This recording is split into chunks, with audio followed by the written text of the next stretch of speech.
Before we dive into this absolutely incredible tale of galactic upheaval, I need you to hit that like button right now and let me know in the comments which moment made you want to stand up and cheer for humanity.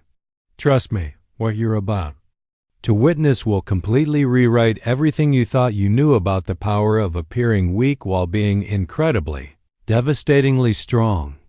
The crystalline walls of the Zarathi Imperial Intelligence Center hummed with the collective processing power of 1,000 analytical minds.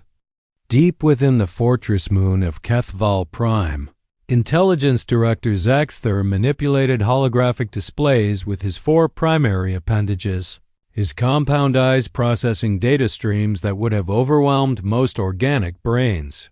Around him, lesser analysts scurried between workstations, their chitinous forms clicking against the polished floors as they compiled the most comprehensive threat assessment in Imperial history. For 847 standard years, the Zarathi Empire had expanded across the galaxy with methodical precision, absorbing civilization after civilization into their benevolent dominion. Today they were reviewing their next target. Analysis complete, Director, reported Sub-Commander Yiktesh, her neural interface crown flickering with transmitted data. Target designation, Sol 3, inhabited by species classified as human. Preliminary assessment confirms classification 7 threat level. Zaxthers. Mandibles clicked with satisfaction. Classification 7 was the lowest possible threat rating, reserved for species so primitive that conquest required little more than a polite request for surrender. In the Empire's 847-year expansion, only 12 species had rated classification 7. All had been absorbed within 72 standard hours of first contact. Display the evidence, Zaxter commanded. The holographic array activated, showing a modest yellow star system containing 9 planets, with the 3rd planet glowing blue and green in the display. Data cascaded around the image, atmospheric. Composition, technological indicators, communication intercepts, energy signatures. The target species shows all indicators of early technological development, Yiktesh continued. Primitive chemical rockets for space travel, electromagnetic communication systems, nuclear fission for energy generation. No detectable military space presence. Military capabilities? Minimal. Our long-range sensors detect no orbital defense.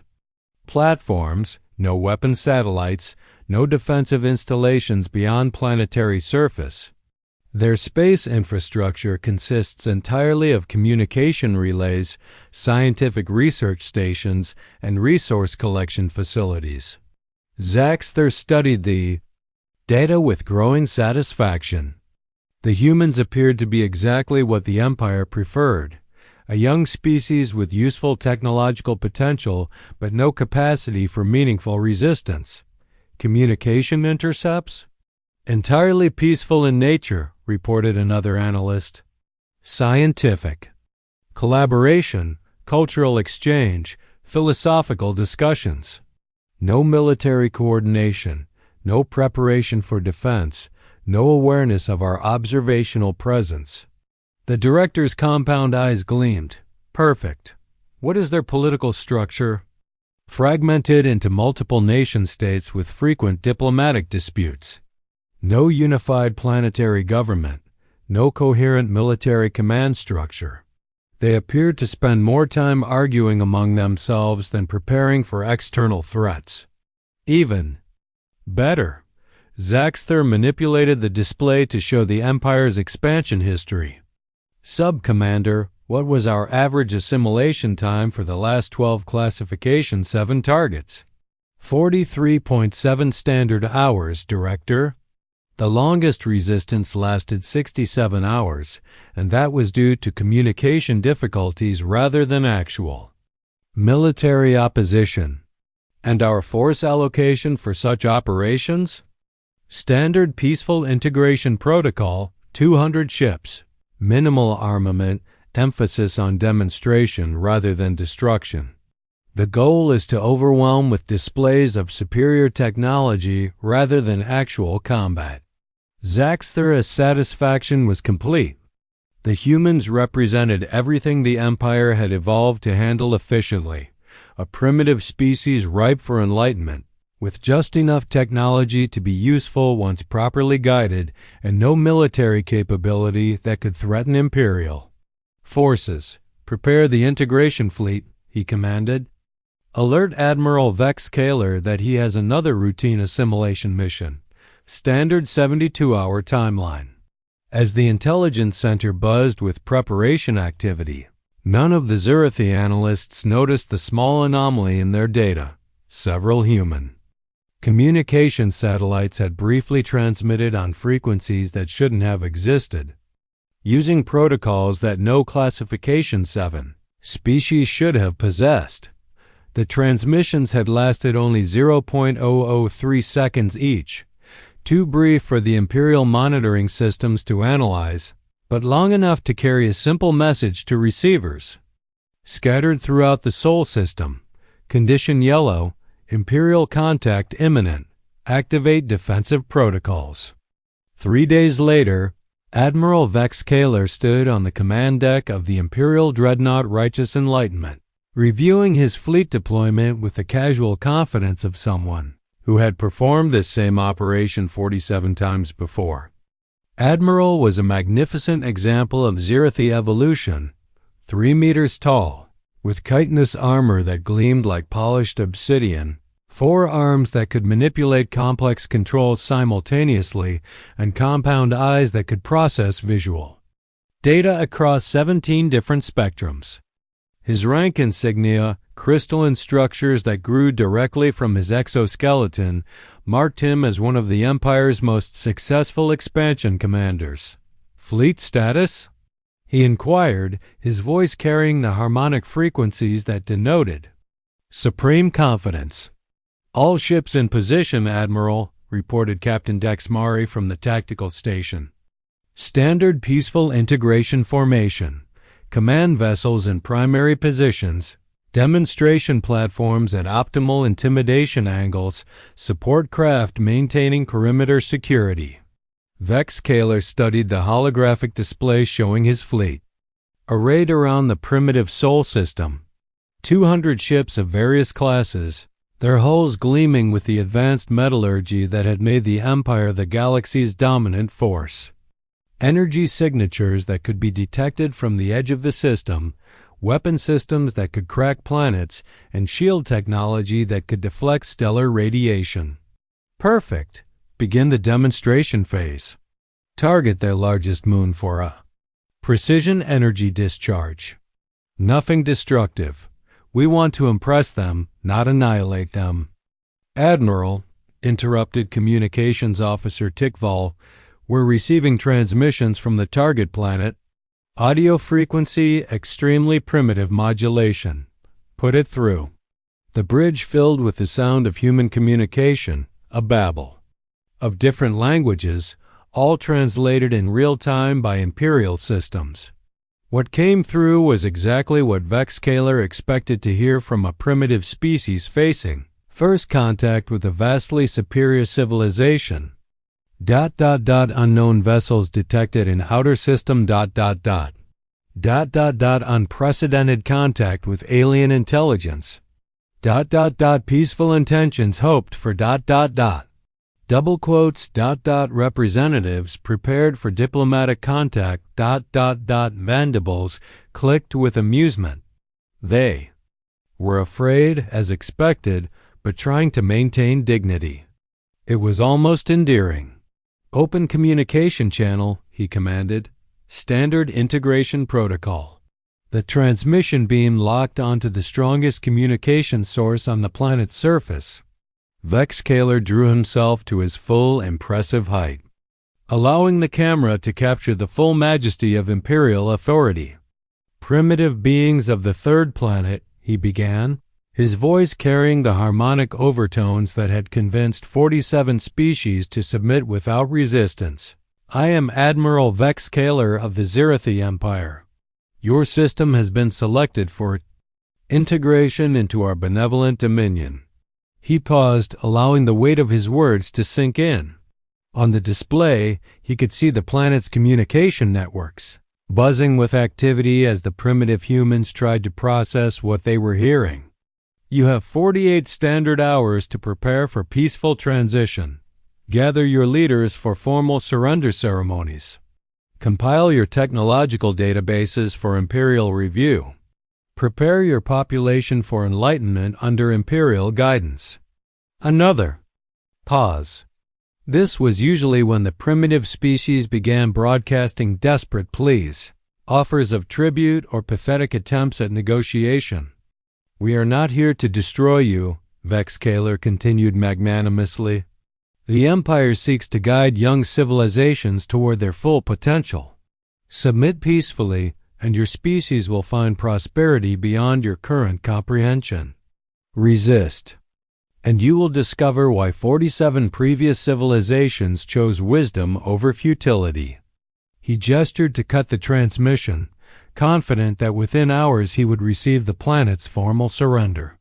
The demonstration of power had been perfect, overwhelming force presented with benevolent intentions, backed by the implicit threat of consequences for resistance.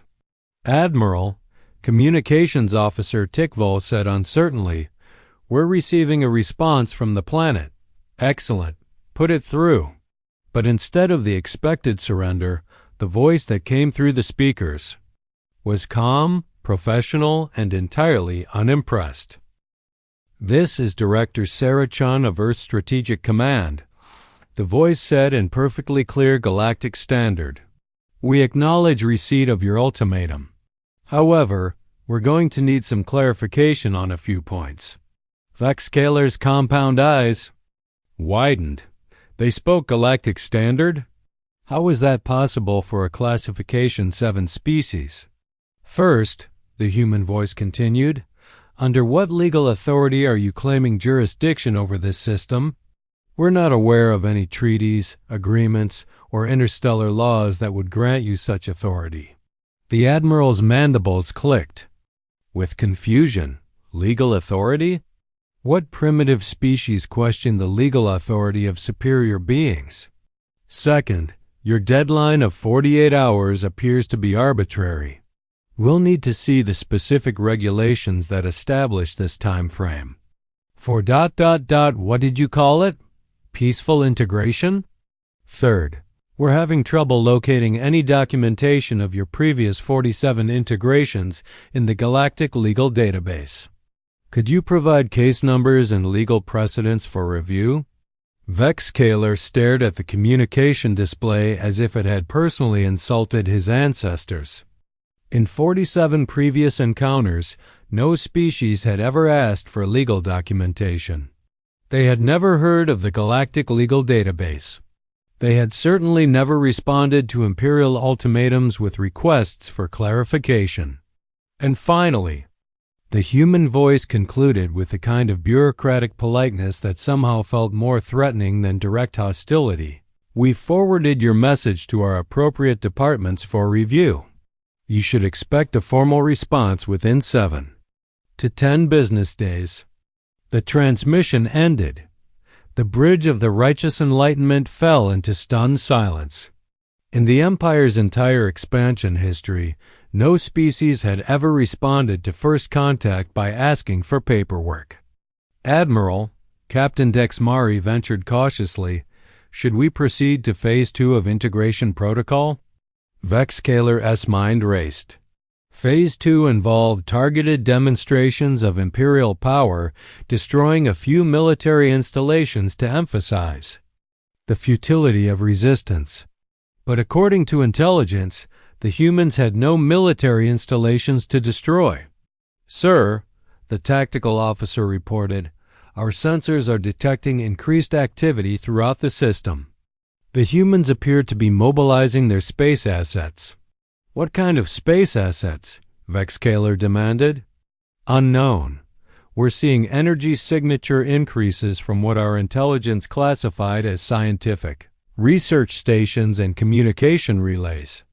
They're also moving a significant number of their cargo haulers and civilian transports. The Admiral studied the tactical display with growing unease. The human system, which had appeared completely peaceful and defenseless just hours before, was suddenly buzzing with activity.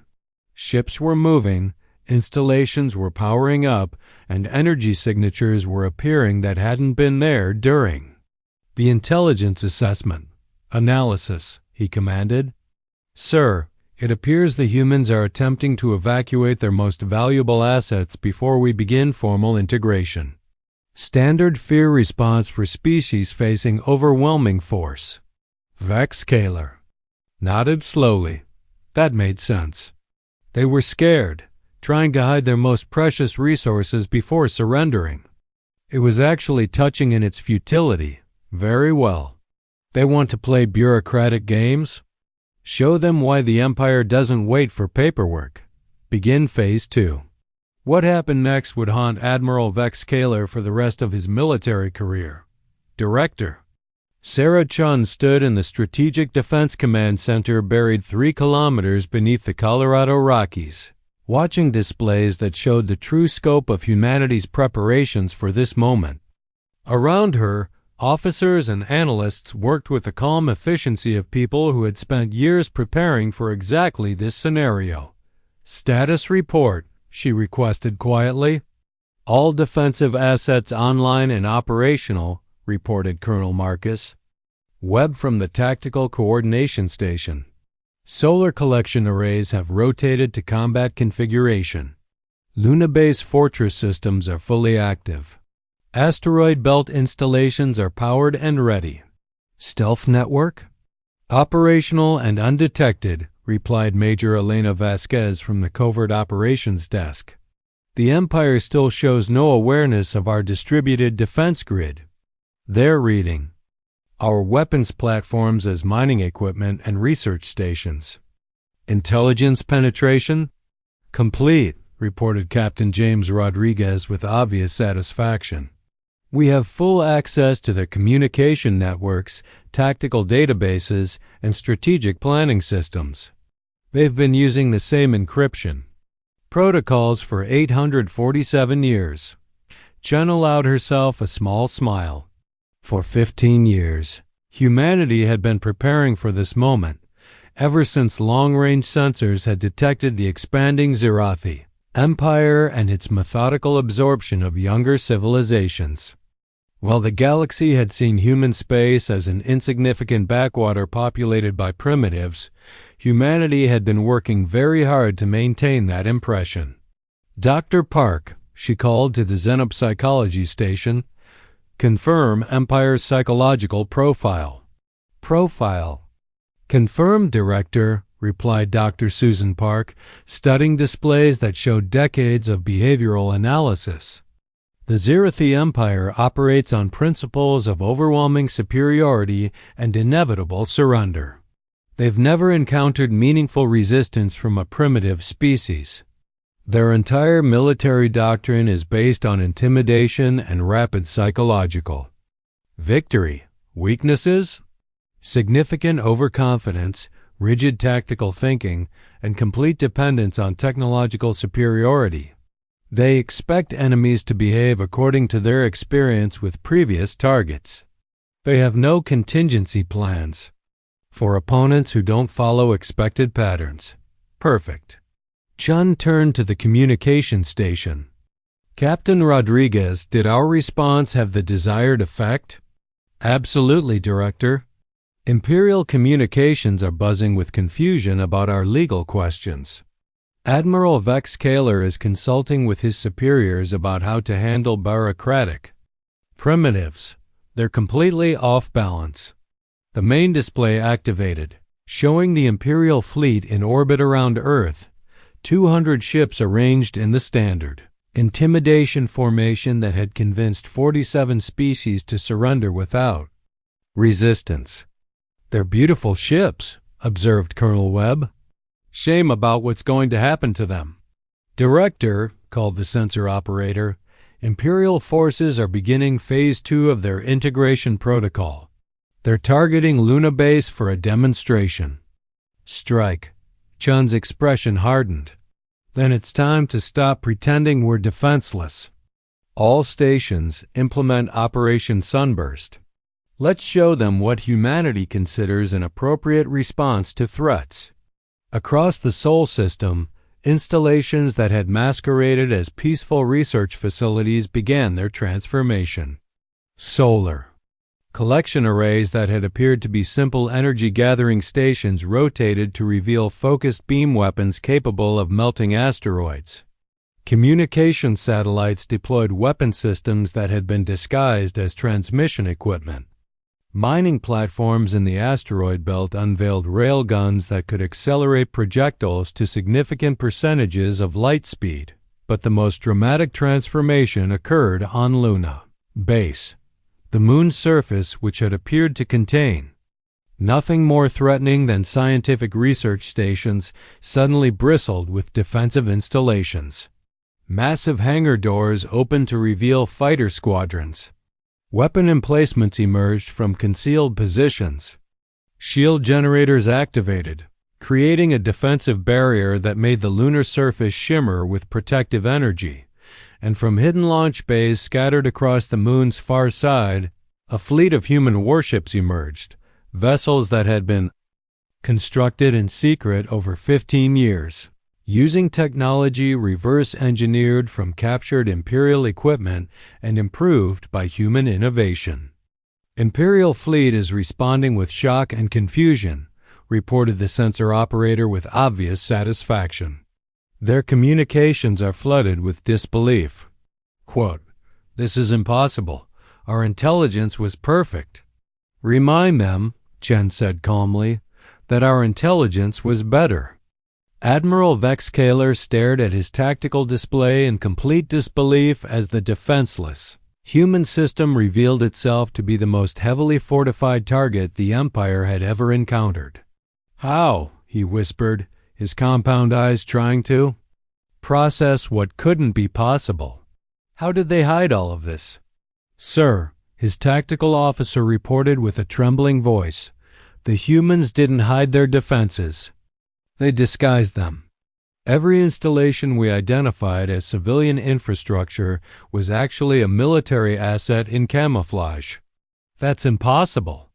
"Our sensor technology can detect military installations across half the galaxy." "Yes, sir. But they built installations that serve dual purposes. Those solar collectors really do generate power, but they also focus energy into weapon beams.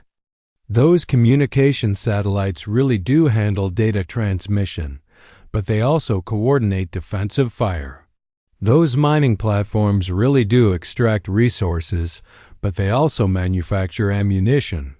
Vexcaler felt something he had never experienced in 47 previous conquests: genuine fear. Fleet status. All ships reporting extreme surprise but maintaining combat readiness. "However, sir, we're detecting massive energy signatures throughout the system. The humans appear to have weapons emplacements we can't even identify yet." "Impossible weapons?" "No, sir. Conventional weapons hidden in impossible locations."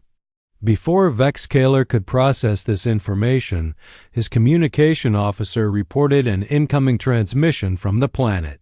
"Put it through," he ordered, his voice lacking its previous confidence.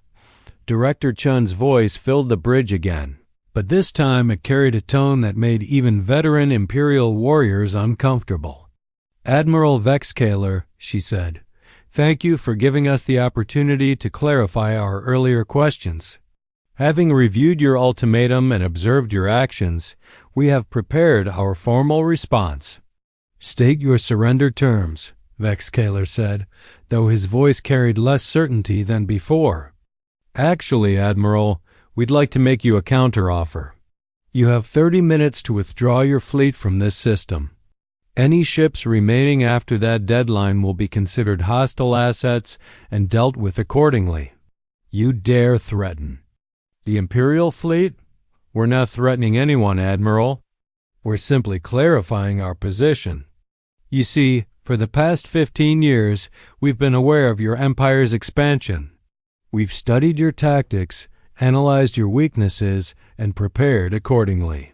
The display shifted to show human ships emerging from positions throughout the system.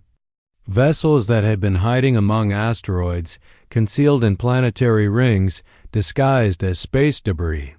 You assumed we were defenseless because we appeared defenseless, Chun continued. That was your first mistake. Your second mistake was believing that appearing weak means being weak. And your third mistake, she concluded with a tone that carried the collective determination of 8 billion humans, was giving us 15 years to prepare for you.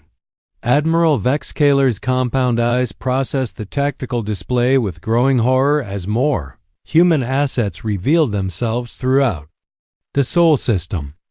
What had appeared to be an easy conquest was rapidly becoming the most challenging military operation in Imperial history. Fleet tactical assessment, he barked. Sir, his tactical officer replied with barely controlled panic. The humans have achieved something we've never encountered before. They've fortified an entire star system while maintaining the appearance of peaceful civilian infrastructure. How many weapons platforms are we facing? Unknown. Every time we identify one installation, 2 more reveal themselves. Current count, 847 separate weapon systems, but that number keeps increasing. Vexcaler studied the readouts with the sinking realization that his intelligence division had failed catastrophically. The humans hadn't just hidden a few military assets, they had weaponized their entire civilization while making it look like a peaceful scientific community. Analysis of their weapon capabilities? Advanced beyond classification 7 parameters. Their energy weapons are comparable to our own. Their projectile systems exceed our kinetic specifications, and their defensive systems ... double quotes the officer. Paused, consulting his instruments with confusion. Their defensive systems appear to be adaptive. Explain adaptive. Sir, they seem to adjust their effectiveness based on what we're targeting them with. Our weapon locks are being analyzed and countered in real time. This was impossible. Adaptive defense systems required computational power and technological sophistication that took most civilizations millennia to develop. The humans had achieved classification 7 rating specifically because they lacked such capabilities. Communication. From the human planet, his communications officer reported. Put it through. Director Chun's voice filled the bridge again, carrying the same unflappable professionalism that was beginning to unnerve the entire Imperial crew. Admiral, our 30-minute deadline stands.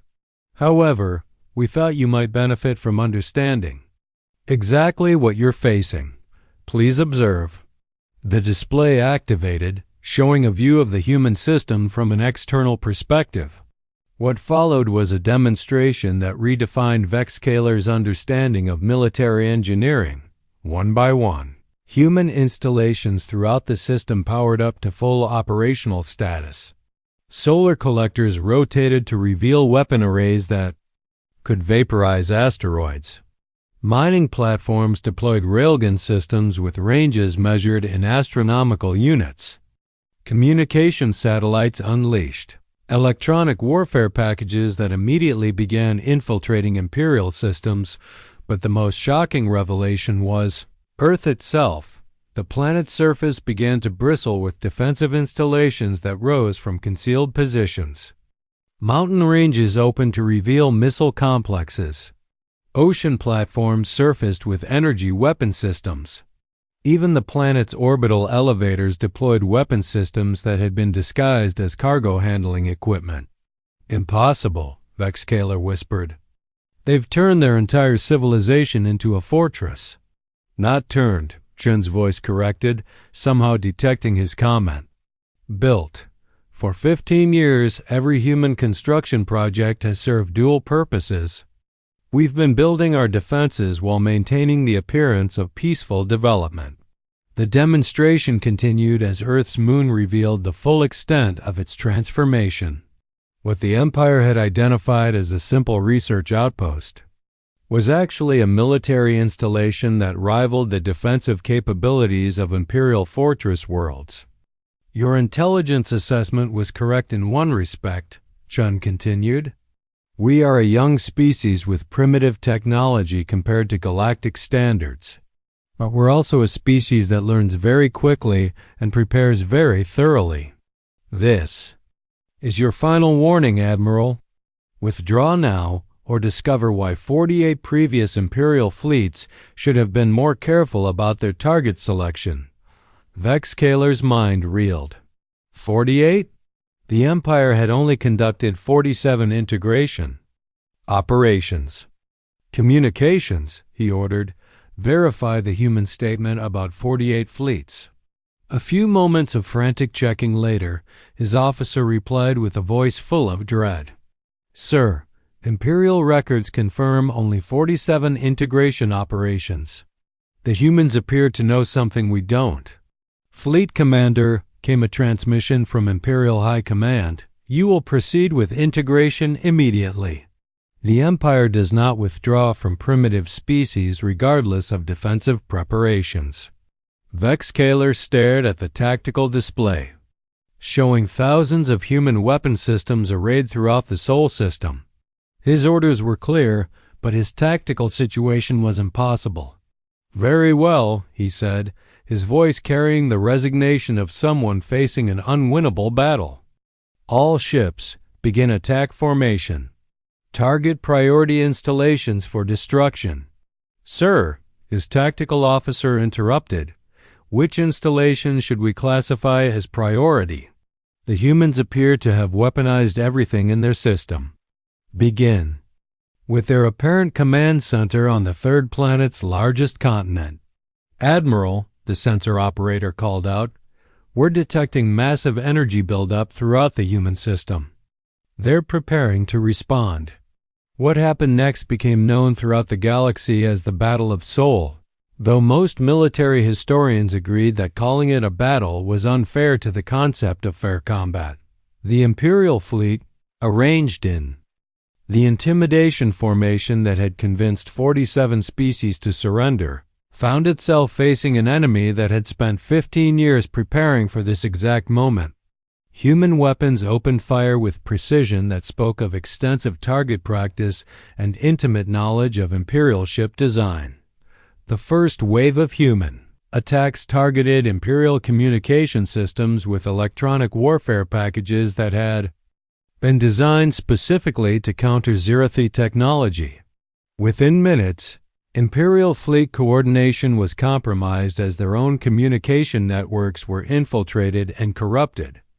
The second wave targeted Imperial weapon systems with energy beams that seemed to know exactly where each ship's weak points were located. Vexcaler watched in horror as his fleet's offensive capabilities were systematically neutralized by enemies who appeared to understand Imperial technology better than his own engineers. The third wave was the most devastating. Human ships that had been hiding throughout the system revealed themselves and began coordinated attacks on Imperial vessels that were now blind, defenseless, and isolated. How? Vexcaler demanded as he watched his fleet being dismantled with surgical precision. How do they know our technology so intimately? Sir, his tactical officer replied with dawning horror, I think they've been studying us for much longer than 15 years. The answer came in the form of a transmission that wasn't directed at the Imperial fleet, but was somehow being broadcast on Imperial frequencies, a human communication that the Fiat and that Empire wasn't supposed to be able to intercept. Deep Cover Team 7, this is home base, came a voice speaking perfect Zerathi. Imperial fleet is responding exactly as predicted. 15 years of intelligence gathering confirmed accurate. Proceed to Phase 3. Confirmed home base. Imperial command codes acquired, defensive protocols downloaded, tactical databases copied. Ready to implement final phase. Vexcaler's worst fears were confirmed.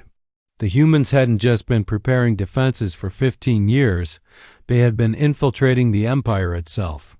Human agents had been operating within Imperial space, stealing technology, copying databases, and preparing for this exact confrontation. "Fleet status," he ordered desperately. 70% of our vessels have lost primary weapon systems. Communication network compromised. Navigation systems experiencing intermittent failures. "Sir, the humans aren't just fighting us. They're taking our ships apart piece by piece using our own technology against us. Retreat, all ships, emergency withdrawal to jump distance." But even retreat proved impossible. Human ships had positioned themselves at every potential escape route, and their weapons were precisely calibrated to disable Imperial engines without destroying the ships entirely. "Admiral," his communications officer reported with a voice full of defeat, "we're receiving another transmission from the human command. Put it through." Director Chun's voice filled the bridge one final time, but now it carried an undertone of something that Vexcaler was beginning to recognize as pity. "Admiral Vexcaler, your fleet is now completely disabled and at our mercy. Your weapons are offline, your communications are compromised, and your engines are non-functional. You have two choices." "State them," Vexcaler said, his voice barely above a whisper. "First, you can continue this engagement and discover exactly how much damage a fully prepared human defense network can inflict on disabled targets." The tactical display showed Imperial ships surrounded by human vessels, helpless and vulnerable. "Or second, you can accept our terms for ending this conflict and beginning a new relationship between our species." "What terms?" "Complete withdrawal from this system, immediate cessation of all Imperial expansion activities, and cooperation in establishing a new galactic order based on voluntary association rather than forced integration." Vexcaler's mandibles clicked with confusion. "You're not demanding our surrender?" "Admiral, we don't want to rule the Empire. We want to change it. Your 47 integrated species are about to learn that there's an alternative to Imperial domination. Explain." "We've been in communication with resistance movements throughout Imperial space for the past 5 years. Your defeat here is going to inspire them to action. The Empire, as you know, it is about to end, but not through conquest, through liberation." As if to emphasize the point, Vexcaler's communication system suddenly activated with transmissions from across Imperial space, voices speaking dozens of different languages, all carrying the same message. "This is species name, Resistance Command. We have received confirmation of Imperial defeat at Sol. Beginning liberation operations immediately." One by one, reports flooded in from across the Empire. The Altarian mining colonies had declared independence. The vegan agricultural worlds were expelling Imperial overseers.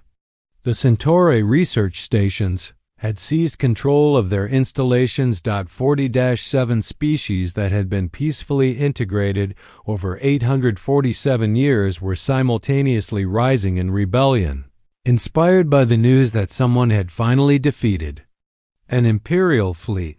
"This is impossible," Vexcaler protested. "The Empire controls communications across all integrated territories." "Actually," Chen replied with obvious satisfaction, "we control Imperial communications now, and we've been using your own networks to coordinate resistance activities for months." The scope of human preparation was staggering. They hadn't just built defenses against Imperial attack. They had infiltrated the Empire itself and organized a galaxy-wide revolution. "Admiral," Chun continued, "the Empire has a choice. It can fight 48 different rebellion movements, while its fleet is scattered and its technology is compromised, or it can negotiate a peaceful transition to a new galactic order." 48 rebellions? 47 former Imperial territories plus one new ally that just proved the Empire can be defeated. Vex Kaler stared at the tactical display, watching his disabled fleet surrounded by human vessels, while reports of universal rebellion flooded his communication systems. The empire that had expanded unchallenged for 847 years was collapsing in a matter of hours. "Director Chun," he said finally, his voice carrying the exhaustion of someone watching their entire worldview crumble. "What do you propose?" "Simple. Admiral, instead of ruling the galaxy through force, help us organize it through cooperation. Instead of integrating species against their will, help them develop independently. Instead of building an empire, help us build an alliance. And if we refuse, then you'll discover that humans are much better at tearing down empires than the empire was at building them." The collapse of the Zirathi Empire didn't happen all at once. It unraveled with a systematic precision that characterized everything.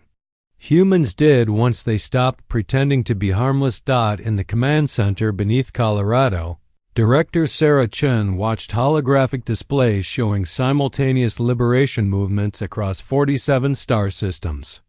Each rebellion had been carefully coordinated, supported by human intelligence networks that had spent years infiltrating Imperial space. "Status report on Operation Liberation," she requested. Colonel Webb consulted his displays with obvious satisfaction.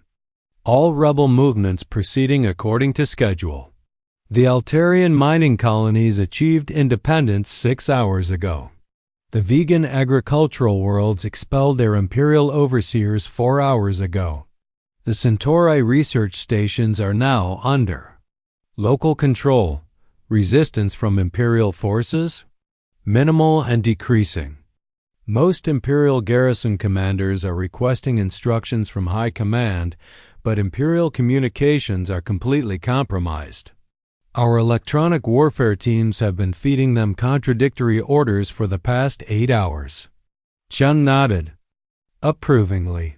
The strategy had been elegant in its simplicity. Defeat the Empire not through military conquest, but by proving that Imperial military forces could be defeated.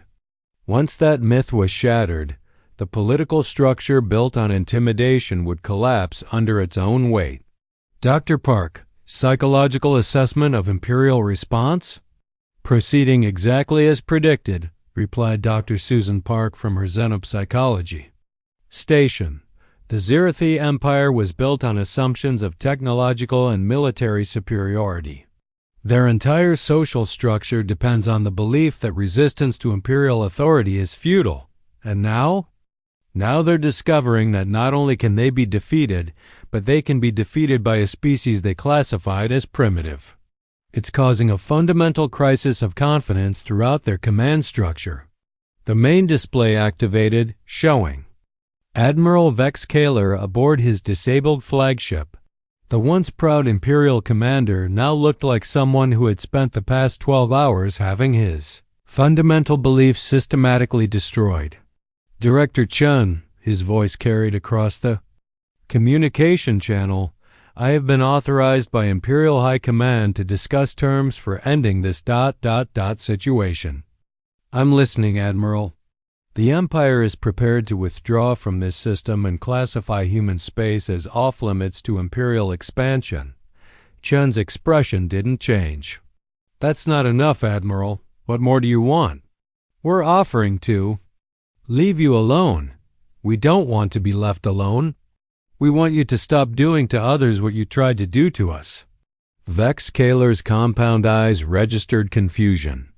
"Explain." "Admiral, in the past 12 hours, 47 of your integrated species have declared independence. They didn't rebel against you because they hate Imperial rule. They rebelled because someone finally proved that Imperial rule could be resisted." Chun activated a display showing liberation movements across Imperial space. Your empire wasn't built on loyalty or cooperation. It was built on the assumption that resistance was impossible. We've proven that assumption wrong. You want us to abandon our territorial holdings? We want you to recognize that they were never rightfully yours to begin with. What followed was perhaps the strangest negotiation in galactic history. Representatives of a primitive species dictating terms to an empire that had dominated local space for nearly a millennium. Here are our requirements, Chun said, transmitting a document that had been prepared by human diplomatic teams years in advance. First, immediate recognition of independence for all species currently seeking liberation from imperial control. That's 47 star systems, 47 civilizations that chose freedom over forced integration. Second, reparations to be paid to all species that suffered under imperial occupation. Impossible. The economic impact would be manageable if you restructure your economy from exploitation to cooperation. Third, complete dismantling of imperial military forces beyond what's necessary for system defense. Vexcaler's voice carried notes of desperation. You're demanding the complete dissolution of the Empire. We're demanding the evolution of the Empire. Admiral, your species has significant technological capabilities and organizational skills. Instead of using them to dominate others, you could use them to help others develop. And if we refuse these terms? Chun's response was delivered with the calm certainty that had characterized human diplomatic communications throughout the crisis. Then you'll discover that what happened to your fleet was just a demonstration of our defensive capabilities. The threat hung in the air as Vexcaler considered the implications.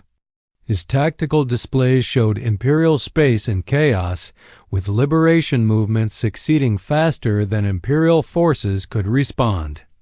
His fleet was disabled and helpless. His communications were compromised. His entire civilization was facing an existential crisis. "Director," he said finally, "what guarantee do we have that humans won't simply replace the Empire with their own domination? You have our word that we have no interest in ruling anyone. But more than that, you have our actions as proof."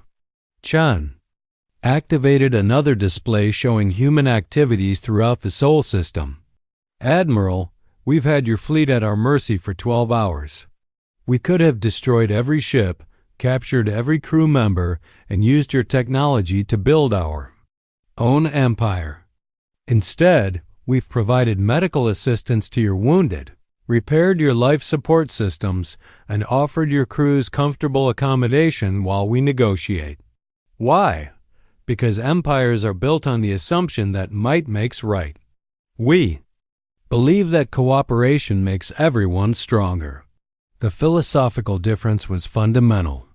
The Zirathi Empire had expanded by conquering others and forcing them to contribute to imperial strength. Humans were proposing a system where species developed independently and chose to work together for mutual benefit. "Admiral," Chun continued, "your species has valuable contributions to make to galactic civilization. Your organizational abilities, technological innovations, and administrative expertise could help dozens of species achieve their full potential. But only if you abandon the idea that superiority gives you the right to rule." As the negotiations continued, reports arrived showing the speed and scope of imperial collapse. Species that had been integrated centuries ago were rediscovering their independence with enthusiasm that surprised even human observers. "Colonel Webb," Chun called during a break in negotiations, "status on the liberated systems?" "Remarkable progress, Director. Most former imperial territories are already establishing independent governments based on their original cultural frameworks. The Altarians have re-established their mining cooperatives, the Vegans are forming agricultural communes, and the Centaurians are creating research councils. Any requests for assistance?" "Several. The Draconian systems are asking for help establishing defensive networks based on our Sol model.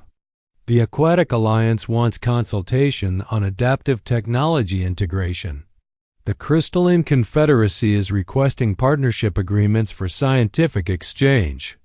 Chun nodded with satisfaction. This was exactly what they had hoped for. Not conquest or domination, but voluntary cooperation between independent species. Dr. Park, how are the newly liberated species responding to freedom? Better than Imperial propaganda suggested they would, Park replied with obvious amusement. Imperial doctrine claimed that primitive species needed guidance to function effectively. In reality, most of them are demonstrating remarkable organizational capabilities once they're free to develop according to their own cultural preferences. The irony wasn't lost on anyone in the command center. The Empire had claimed to be civilizing primitive species, but those species were proving quite capable of civilizing themselves once the Imperial boot was removed from their necks. Director, called Captain Rodriguez from the intelligence station, we're receiving communications from non-Imperial species throughout the region. Word of the Imperial defeat is spreading. What kind of communications? Congratulations, mostly. Apparently, the Zirathi Empire wasn't popular with their neighbors either. Several advanced civilizations are expressing interest in formal diplomatic relations with humanity. Chun raised an eyebrow. They want to meet the species that defeated the Empire. More than that, they want to join whatever alliance we're building. The consensus seems to be that anyone capable of dismantling the Empire through liberation rather than conquest might be worth allying with. The strategic implications were staggering. Humanity had entered galactic politics as a primitive species suitable only for conquest. Within 12 hours, they had become the center of a new alliance, based on principles of voluntary cooperation and mutual defense. Admiral Vexcaler, Chen said as negotiations resumed, you should be aware that this situation extends beyond just Imperial territories. Non-Imperial species are also interested in the new galactic order we're proposing. What do you mean? I mean that your choice isn't between maintaining the Empire or losing everything. Your choice is between joining a cooperative alliance as an equal partner or being isolated as the only species still clinging to outdated concepts of dominance. The psychological pressure was carefully calculated. Humans were offering the Zirathi a way to maintain their dignity and significance while abandoning their imperial ambitions. They could become senior partners in a new alliance rather than the defeated remnants of a failed empire. Let me understand this, Vexcaler said slowly.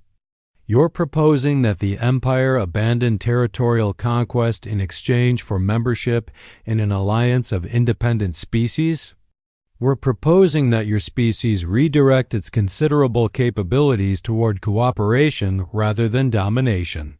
Your organizational skills, technological base, and administrative experience would make you valuable allies.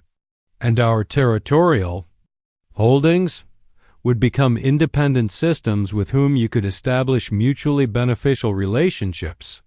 Instead of ruling them, you could trade with them, learn from them, and work with them on projects of mutual interest. It was a fundamental reframing of imperial purpose, from conquest to cooperation, from domination to partnership, from empire to alliance. Admiral, Chen continued, your species has proven itself capable of remarkable achievements. You've organized complex interstellar operations, developed advanced technologies, and maintained administrative systems across dozens of star systems. Those same capabilities could make you invaluable partners in building something better than any empire. The offer was genuine and carefully crafted to appeal to Zirathi psychology. Instead of demanding humiliation and surrender, humans were offering a path that allowed the empire to transform with dignity while abandoning the behaviors that had made them enemies. Director Chun, Vexcaler said after a long pause, if we were to agree to these terms, what assurance do we have that humanity won't eventually turn on us as we turned on others? You have the same assurance that everyone else in this new alliance will have mutual benefit and shared defense. If we betray you, we lose the alliance. If you betray us, you face the combined response of dozens of species working together. And if external threats emerge, then we face them together, using our combined capabilities and resources. Admiral, the galaxy is a large and dangerous place. There are threats out there that no single species can handle alone. As if summoned by her words, an urgent alert chimed throughout the command center. Colonel Webb consulted his long-range sensors with a frown. Director, we're detecting massive energy signatures approaching from outside the galactic rim. Configuration: unknown, but the scale suggests something significantly larger than anything we've encountered before. Chun felt a familiar thrill of anticipation. Analysis? Preliminary readings suggest entities operating on principles beyond current understanding. Energy output exceeds anything in our databases. Estimated arrival in this region, 6 months. She turned back to the communication channel with Admiral Vex Kaler. Admiral, it appears we may have an opportunity to test our cooperative approach sooner than expected. What do you mean? We've just detected what appears to be a significant external threat approaching galactic space. Something that will require the combined efforts of every species in this region to address effectively. Vex Kaler's compound eyes processed this information with the tactical mind that had made him a successful military commander. You're suggesting that the Empire join this alliance immediately to face a common threat? I'm suggesting that the choice between cooperation and isolation just became much more urgent. Admiral, would you rather face an unknown threat with the support of 48 allied species, or face it alone as the remnant of a collapsed empire? The decision that followed would reshape galactic civilization for centuries to come. 6 months. Later, Admiral Vex Kaler stood on the observation deck of the New Harmony, a joint construction vessel that represented the first fruits of the Galactic Cooperative Alliance. The ship's design incorporated technological innovations from 17 different species, organizational principles from human military doctrine, and manufacturing techniques perfected by former imperial systems. Around him, the largest fleet in galactic history prepared for humanity's greatest challenge yet. First contact with entities so advanced that they made the old Empire look like children playing with toy ships. Fleet status? He asked, still adjusting to his new role as strategic coordinator for defensive operations. All allied vessels report ready for engagement, replied Captain Sarah Chun, who had accepted promotion to serve as the fleet's tactical commander. We have 2,847 ships representing 48 different species, all operating under unified command protocols. Unified command protocols that work? Vex Kaler asked with genuine curiosity. Better than anything the Empire ever achieved. Chen replied with quiet pride. When people choose to work together instead of being forced to work together, the results are remarkable. The fleet that surrounded them proved her point. Ships designed by dozens of different species, crewed by volunteers from across the galaxy, all working toward a common purpose with an efficiency that surpassed anything achieved through imperial coercion. Contact report, announced the communications officer, a young Altarian whose mining world had been among the first to achieve independence. Unknown entities entering sensor range. Configuration ... indescribable. The main display activated, showing readings that challenged the understanding of every species in the Alliance. The approaching entities weren't ships in any conventional sense. They were structures that existed across multiple dimensions simultaneously, operating on principles that made even human technology look primitive. Analysis? Vex Kaler requested. The Entities appear to exist in 17 dimensions concurrently, reported Dr. Elena Vasquez from her science station. Their energy signatures suggest technology that manipulates space-time itself. Conservative estimates place their capabilities several centuries beyond anything in our databases. Intentions? Unknown. They're not responding to any communication attempts, but they're also not displaying hostile postures. They seem to be observing. Director Sarah Chun materialized on the bridge via holographic transmission from Earth's Strategic Command Center. Admiral, Captain, we're receiving preliminary communications from the entities. It's being transmitted on frequencies that shouldn't exist, using protocols that violate everything we know about information theory. Can we translate it? We're trying, but the message appears to be a test of our cognitive capabilities rather than conventional communication.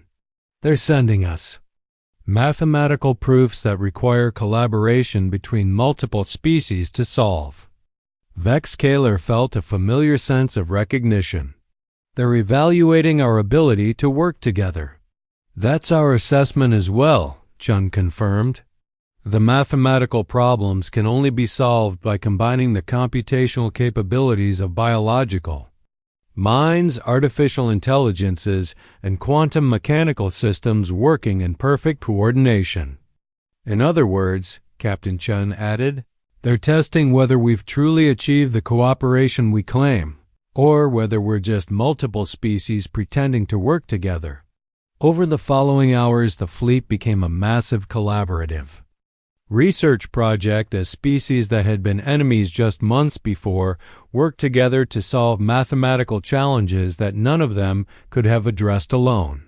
Zerathi organizational abilities coordinated efforts between Altarian computational specialists, human creative problem-solving, vegan biological processing, and Centauran quantum analysis. Solution achieved, announced the fleet's chief science officer after 18 hours of intensive collaboration. All 48 allied species contributed essential components to the mathematical proof. Transmitting response now. The reply from the unknown entities came immediately, but this time it was in perfectly clear galactic standard. Greetings, beings of the local galactic cooperative. We are the Transcendent Collective, representatives of 17 advanced civilizations from beyond your galaxy. We have been observing your recent political developments with great interest. Our interest? Admiral Vex Kaler responded for the Ki Atsamkid fleet. Your species have achieved something remarkable, the voluntary dissolution of a conquest-based empire in favor of a cooperation-based alliance. This represents a level of political evolution that we have rarely encountered. You've been watching us? We observe all developing galactic civilizations. Most follow predictable patterns: expansion, empire building, eventual collapse through internal conflict or external conquest. Your recent transformation suggests a different evolutionary path. Director Chun's holographic form leaned forward with interest. What kind of path? The path toward true civilization. Most species achieve technological advancement long before they achieve social advancement. They develop the ability to travel between stars before they develop the wisdom to cooperate with their neighbors. And that's significant because the universe is vast and filled with challenges that no single species can address alone. The next phase of galactic evolution requires cooperation on scales that conquest-based empires cannot achieve. Captain Chun exchanged glances with Admiral Vex Kaler. Are you offering to share advanced technology? We are offering something more valuable: membership in the Intergalactic Cooperative Council. Your local galactic cooperative has demonstrated the political maturity necessary to participate in challenges that extend beyond your individual galaxy. The scope of what they were being offered was staggering. Humanity had gone from being classified as a primitive species suitable for conquest to being invited to join an alliance of the galaxy's most advanced civilizations, all within the span of 6 months. What would membership entail? Vexcaler asked. Cooperation on projects that benefit multiple galaxies, research initiatives that require the combined efforts of millions of species, defensive alliances against threats that operate on intergalactic scales, and collaborative exploration of regions of space that individual civilizations cannot safely investigate. And in return, access to knowledge, technology, and resources that will accelerate your development by thousands of years. But more importantly, the opportunity to contribute your unique perspectives to challenges that have puzzled more advanced civilizations for millennia. Dr. Vasquez looked up from her analysis station. What kind of unique perspectives? Your recent transformation demonstrates capabilities that more advanced civilizations often lose. The ability to change fundamental assumptions, the creativity to solve problems through cooperation rather than domination, and the wisdom to value diversity over uniformity. You're saying that our primitive approach to problem solving is actually valuable to advanced civilizations? We're saying that advancement is not just technological. Your species have achieved a level of social evolution that many technologically superior civilizations never reach. That makes you valuable partners despite your technological limitations. The communication continued for hours as the Transcendent Collective explained the scope of intergalactic cooperation and the challenges that awaited civilizations mature enough to participate. There were threats that operated across multiple galaxies, research projects that required the cooperation of billions of species, and exploration missions to regions of space where the laws of physics operated differently. The local galactic cooperative, the Transcendent Collective concluded, has demonstrated readiness for participation in projects of this scope. Your invitation to join the Intergalactic Council is extended with full recognition of your potential contributions. Admiral Vexcaler found himself in the unprecedented position of speaking for an alliance that had formed around principles he was still learning to understand. On behalf of the local galactic cooperative, he said formally, we accept your invitation and look forward to contributing to the larger community of civilizations. Excellent. Your first collaborative project will be to help address a crisis in the Andromeda Galaxy, where a species has achieved consciousness through pure mathematics and is threatening to prove that physical existence is logically impossible. Director Chun's holographic form smiled with the expression of someone who had spent her career solving impossible problems. Sounds like the kind of challenge that requires creative thinking rather than advanced technology. Precisely. Advanced. Civilizations tend to approach such problems through technological solutions. Your alliance's approach of combining multiple perspectives through voluntary cooperation may provide insights that pure technological advancement cannot achieve. As the communication ended and the Transcendent Collective's entities departed for their next observation mission, Admiral Vexcaler reflected on the journey that had brought him from commanding an Advenlov Imperial Conquest fleet to coordinating a cooperative alliance fleet. Captain Chun, he said to his former enemy and current partner, do you think we made the right choice? Admiral, 6 months ago I was preparing to defend Earth against Imperial conquest. Today I'm helping coordinate an intergalactic alliance. I'd say we made several right choices, even knowing that we'll face challenges that make Imperial expansion look simple, especially knowing that. Admiral, the Empire conquered 47 species and still couldn't solve the problems that cooperation has solved in 6 months. I'm curious to see what we can accomplish when we're working with civilizations, instead of against them. As the fleet prepared for humanity's first intergalactic mission, reports arrived from across the former Imperial space showing the continued success of the cooperative approach. Species that had been suppressed for centuries were making remarkable advances in technology, arts, and social development.